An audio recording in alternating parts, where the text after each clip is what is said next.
Alam kong isa ka rin sa nainis kay Dr. Carlos dahil ang gusto lang naman ni Annalyn ay makabanding ang kanyang ina at ama, pero dumating si Dr. Carlos at nagpapansin na naman.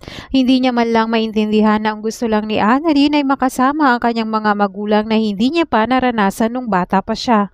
Imbis na buong araw sana ay masaya sila, pero dumating nga itong si Carlos kaya hindi na na-enjoy ni Annalyn dahil si Carlos na lang ang gustong makasama ni Lynette at si Annalyn na lang ang kasama ni Dr. Tanyag na magkasamang nagbabike.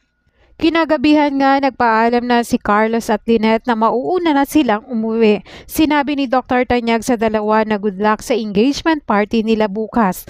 Sabat naman ni Annalyn na kung pwede isama ang kanyang ama. Kahit ang totoo ay ayaw ni Dr. Carlos na pumunta si Dr. Tanyag, napapayag na lang siya dahil gusto yon ni Lynette dahil masaya si Annalyn na makasama ang kanyang ama sa party. Kaya nga walang nagawa itong si Carlos kundi pumayag na rin. Gayunpaman sa Apex naman ay masayang-masaya na pinag-uusapan nila Karen ang invitation nila sa engagement party nila Lynette at Carlos. Dahil marites naman itong si Moira kaya narinig niya ito, kaya agad niyang pinuntahan si Zoe at sinabi niya na may engagement party pala itong si Lynette at Carlos at bakit hindi niya alam. Sinabi naman ni Zoe na ano naman kung meron dahil wala naman siyang pakialam. Pagtatanong pa niya kay Moira kung hindi ba ito napapagod sa panggugulo niya kay Lynette at hayaan na sila. Sinabi naman ni Moira na hindi siya papayag na maging masaya itong si Lynette. Kaya gagawa at gagawa siya ng paraan kung paanong makakapanggulo sa party. Samantala, kinaumagahan naman sa venue nang dumating na itong si RJ, nagulat sila at pagtatanong ni Denise na buti ay umattend siya gayong may pass sila ni Lynette. Tugon naman ni Dr. Tanyag na ganon din naman si Michael na may pass din sila ni Lynette. Sumabat naman itong si Josa para maiba ang usapan at sinabi na lang niya na masaya na si RJ at ganon din si Michael at pati siya, kaya kalimutan na lang nila ang nakaraan.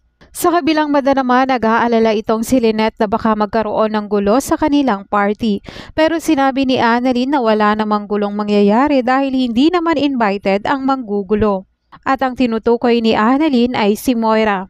Pero dahil malakas ang kutob ni Lynette kaya naman habang palingon-lingon siya, hindi niya inaasahan na makikita niya si Moira at nagulat siya. Kahit nga nagtakip ng mukha si Moira para hindi siya mamukaan, pero nakilala pa rin siya ni Lynette. Hindi naman alam ni Moira na ang gagawin niyang panggugulo sa party nila Lynette ay siya rin ang gumagawa ng paraan kung paanong hindi matutuloy ang kasal ng dalawa.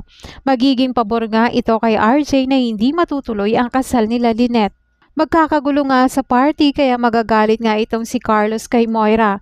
Kakausapin niya si Moira at sasabihan niya na tigilan na ang panggugulo nito. Pero sinabi ni Moira na hindi siya papayag na maging masaya si Lynette. At ngayon ay wala na rin naman sila ni RJ at makikipaghiwalay na ito.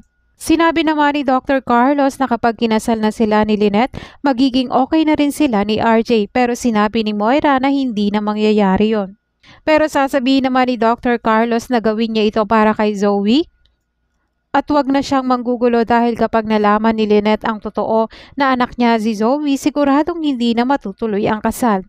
Habang nag-uusap naman ang dalawa, walang kamalay-malay si Dr. Carlos at Moira na narinig ni Lynette ang pag-uusap nila at dito na tuluyang malalaman ni Lynette na may anak si Dr. Carlos at yun ay si Zoe.